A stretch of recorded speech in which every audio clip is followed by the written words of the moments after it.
Assalamualaikum warahmatullahi wabarakatuh. Perkenalkan, saya Nafis Abdul Fadli dari Prodi Pendidikan Agama Islam, Fakultas Agama Islam, Universitas Samadalan, kelas strategi dan metode pembelajaran kelas G. Di dalam video ini akan memaparkan mengenai pembelajaran berbasis masalah. Assalamualaikum warahmatullahi wabarakatuh. Waalaikumsalam warahmatullahi wabarakatuh. Alhamdulillah, nahmaduhu wa nasta'inuhu wa nastaghfiruh wa na'udzu billahi min syururi anfusina wa min sayyiati a'malina may yahdihillahu fala mudilla lahu wa may yudlil fala hadiya lahu. Asyhadu an la ilaha illallah wahdahu la syarika lahu wa asyhadu anna Muhammadan abduhu wa rasuluh la nabiyya ba'da. Amma ba'd. Baik, anak-anak sekalian, bagaimana kabarnya hari ini? Alhamdulillah baik Pak. Alhamdulillah ya, terutama Mas Adit yang murid satu-satunya yang hadir pada hari ini. Oke, untuk materi kita hari ini kita akan membahas sebuah fenomena ya, dimana fenomena ini sudah sering kita jumpai, sering kita temui mungkin, terutama di lingkungannya Mas Adit.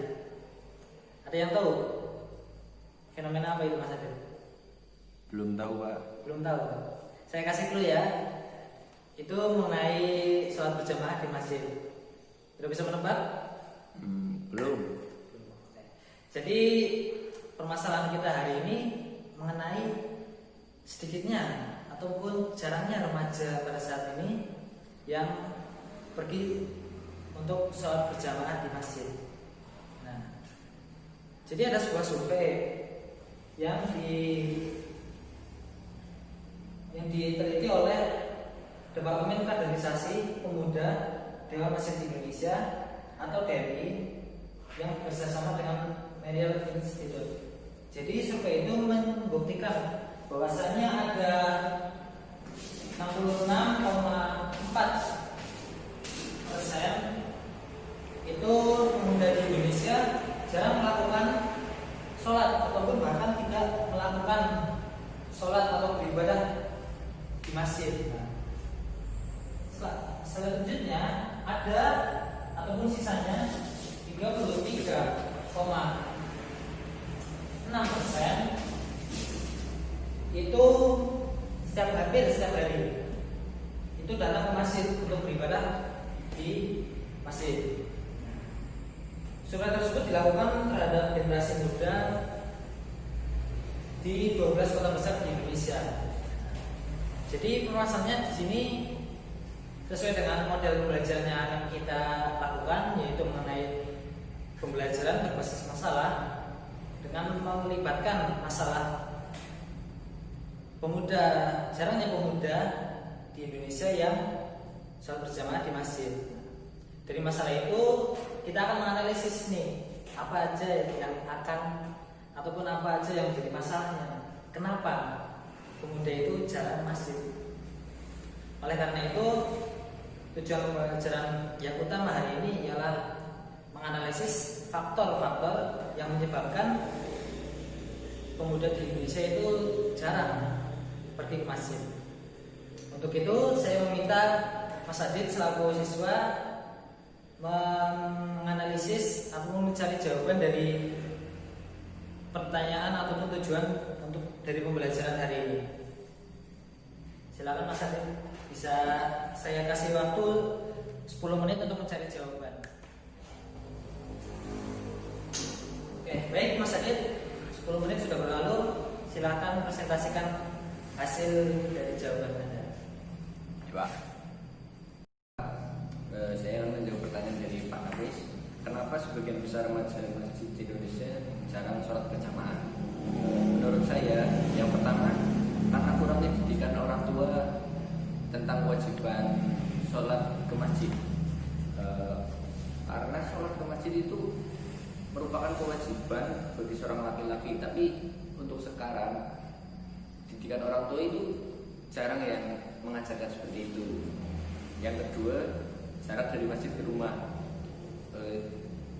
Teman saya itu sering begitu, ayo ke masjid, tapi alasannya masjidnya jauh, jadi sholatnya di rumah. Terus yang ketiga, canduan gadget. Ini fenomena yang menurut saya agak memprihatinkan. anak-anak kecil sekarang itu kadang sampai lupa waktu karena gadget. Ya main game, lihat YouTube, terus banyak lagi lah. Ya gitu Pak, menurut saya kenapa remaja sekarang jarang sholat berjamaah ya karena tiga alasan itu. Baik, terima kasih atas pemaparan materinya Mas Adil. Saya sangat setuju ya dengan 3 faktor yang disebabkan mengapa sih remaja masjid itu jarang pergi ke masjid. Dari paparan Mas Adil itu ada faktor yang pertama ialah kurangnya didikan orang tua dalam mendidik anaknya. Ya saya setuju sih, setuju juga dengan paparan Mas Adil bahwasanya faktor ini merupakan faktor yang utama. Sebab didikan yang pertama yang didapat oleh anak ialah dari orang tua itu sendiri. Bagaimana orang tua mendidik, bagaimana orang tua membiasakan anaknya pergi ke masjid dan lain sebagainya. Lalu yang kedua mengenai paparan dari Mas Adib ialah jarak dari rumah ke masjid. Jadi apa yang disampaikan oleh Mas Adib itu sendiri bahwasanya teman Mas Adib itu sering bercerita bahwa dia jarang pergi ke masjid karena jarak yang terlalu jauh. Nah, kita tahu sendiri bahwa jarak ke masjid itu walaupun bukan merupakan udzur ya dari meninggalkan sholat berjamaah, tapi setidaknya jika kita masih bisa melangkahkan kaki, kita masih bisa naik kendaraan ke masjid walaupun medan yang tidak terlalu terjal ataupun masih nyaman-nyaman saja, bisalah kita pergi ke masjid untuk melakukan sholat berjamaah.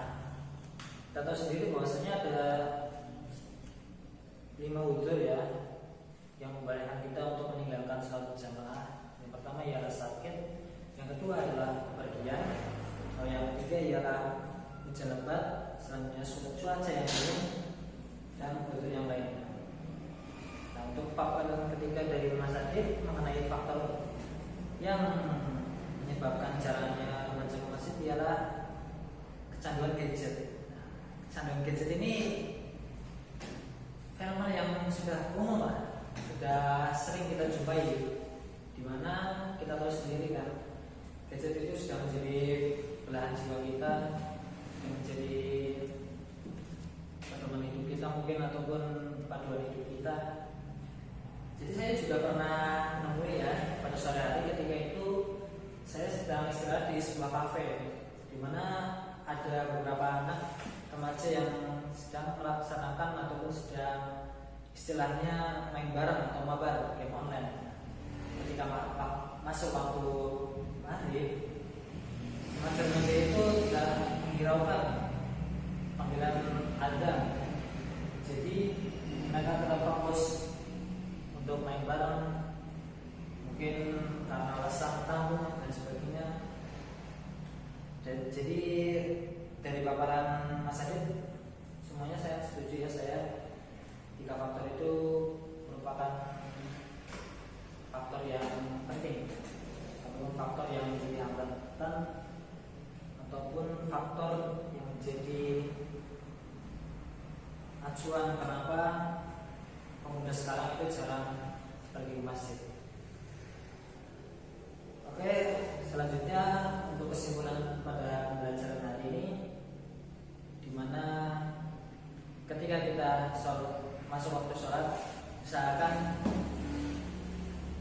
pergi ke masjid, usahakan berjamaah di masjid walaupun keadaan ataupun walaupun sedang bermain HP, walaupun sedang bekerja yang masih bisa ditinggalkan dan sebagainya.